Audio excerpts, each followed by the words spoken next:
Misteri 5 gempa bumi yang terjadi hingga Selasa sore kemarin perlahan mulai terkuak. Badan Meteorologi, Klimatologi, dan Geofisika atau BMKG mencatat adanya 5 gempa tektonik dengan kekuatan bervariasi mulai 4, 0 hingga 6,1 magnitudo di sejumlah wilayah berbeda. Kelima gempa tersebut terjadi di Donggala berkekuatan 4,0 magnitudo pada pukul 3.31 waktu Indonesia Barat, Jepara 6,1 magnitudo pada pukul 5.54 waktu Indonesia Barat, Rangkas Bitung 5,4 magnitudo pukul 11.44 waktu Indonesia Barat, Pangandaran 5,0 magnitudo pada pukul 12.17 waktu Indonesia Barat, dan Bengkulu 5,2 magnitudo pada pukul 13.16 waktu Indonesia Barat. Pakar gempa dari Universitas Gadjah Mada, Gayatri Indra Mariani menjelaskan, sangat sedikit kemungkinan kelima gempa itu terjadi sebagai satu sebab akibat. Hal itu jika dilihat dari mekanisme kegempaannya. Untuk gempa di Jepara, aktivitas kegempaan yang terjadi disebabkan adanya sesar turun. Sedangkan pada gempa Rangkas Bitung, mekanisme yang terjadi adalah sesar naik.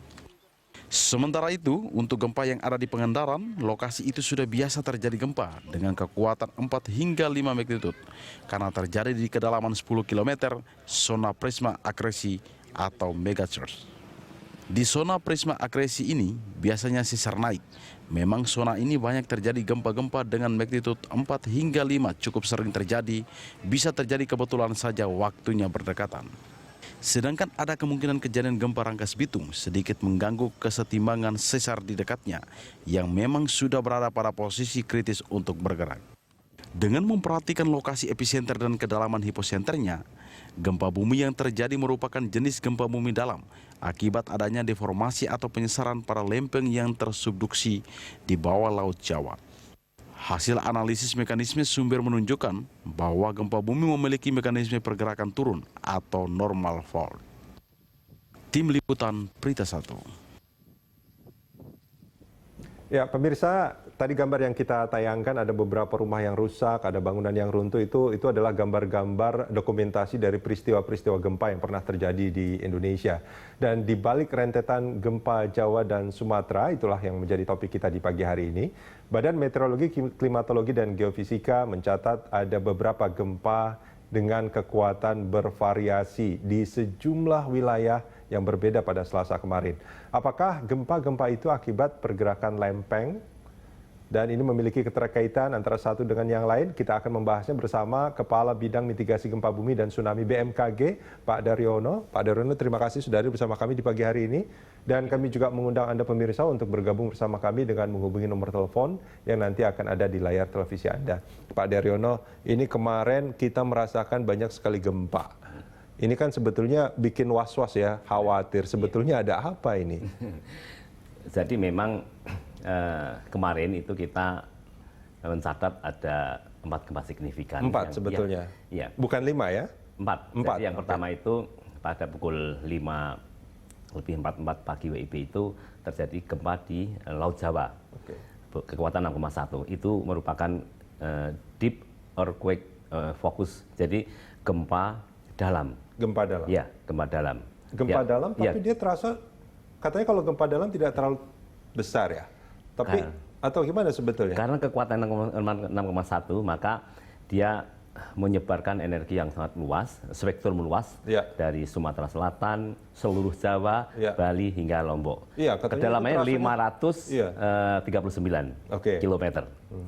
Kemudian siangnya pada pukul 11:44, Banten Selatan juga terjadi gempa menengah kedalaman 85 km dengan kekuatan 5,1.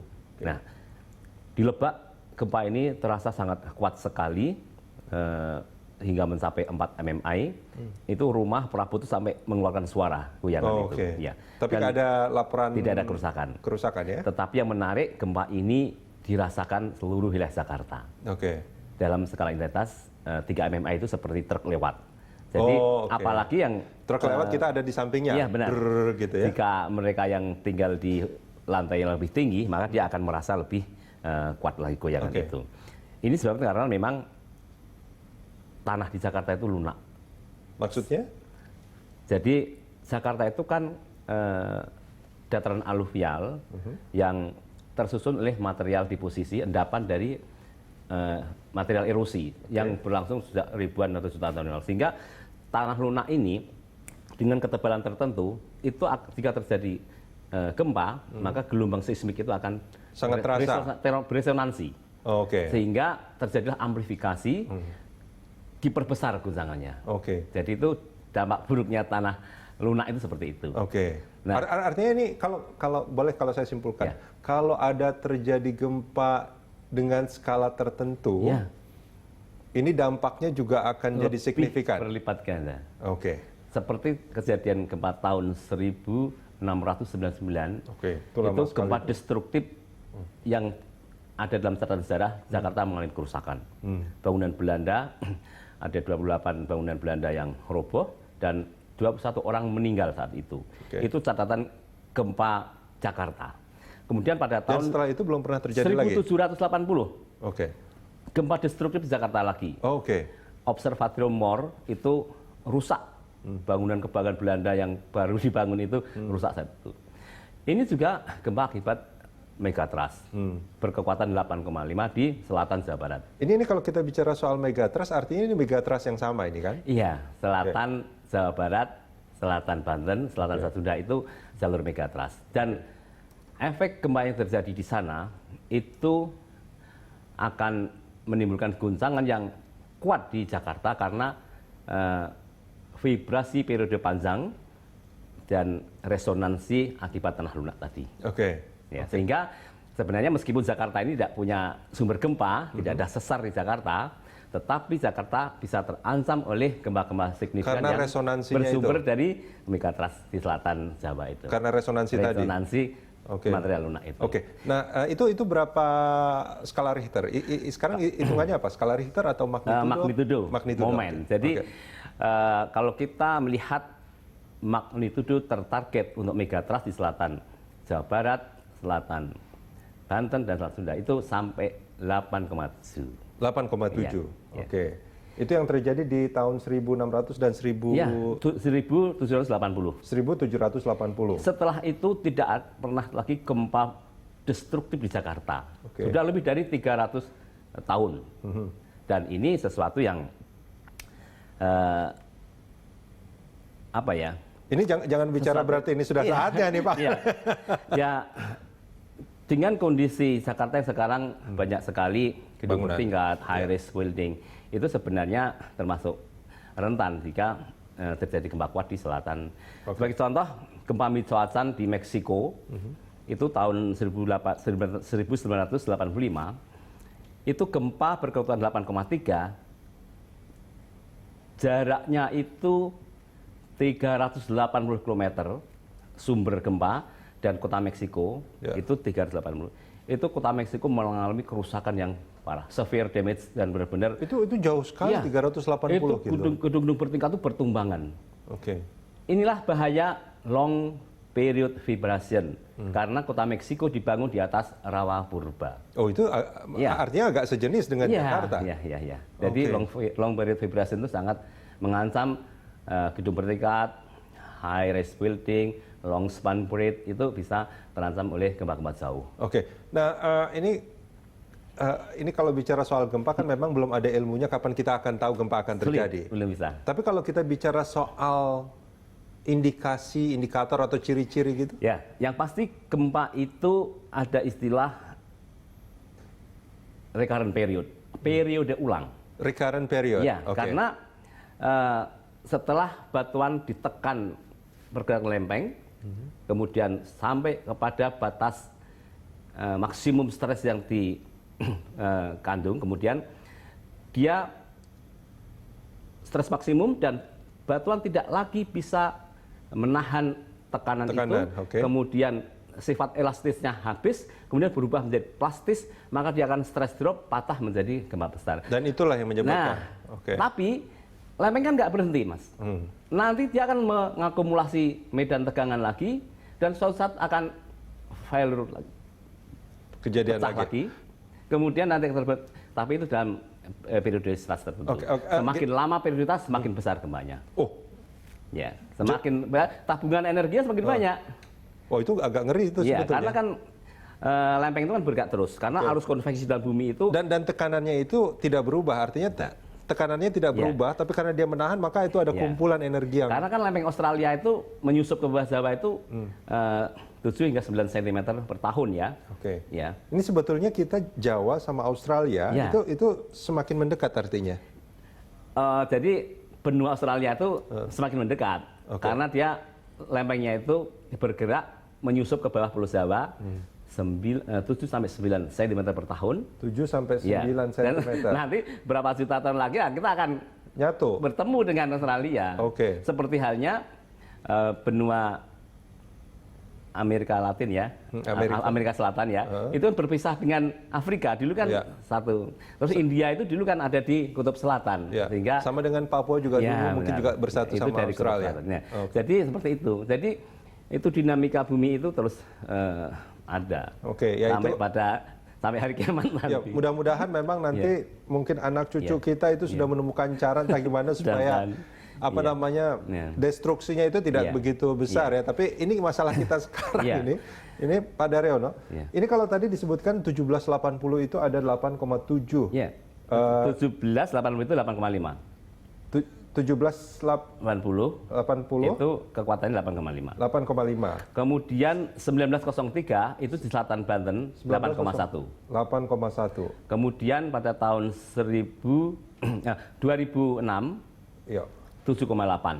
Oh, ini Tsunami Pangandaran. Oh ya, ini terasa ini. Kemudian gempa Tasik tahun 2009 itu 7,2. Ini dari megatrust yang sama? Iya, dan itu menyebabkan korban jiwa lebih dari lebih 100 orang. Oh, ini karena ada tsunami sebetulnya. Kalau tsunami Pangandaran itu yang meninggal 680 orang. Oke. Tapi yang menyebabkan sampai bangunan hancur gitu di 2006 dan 2009?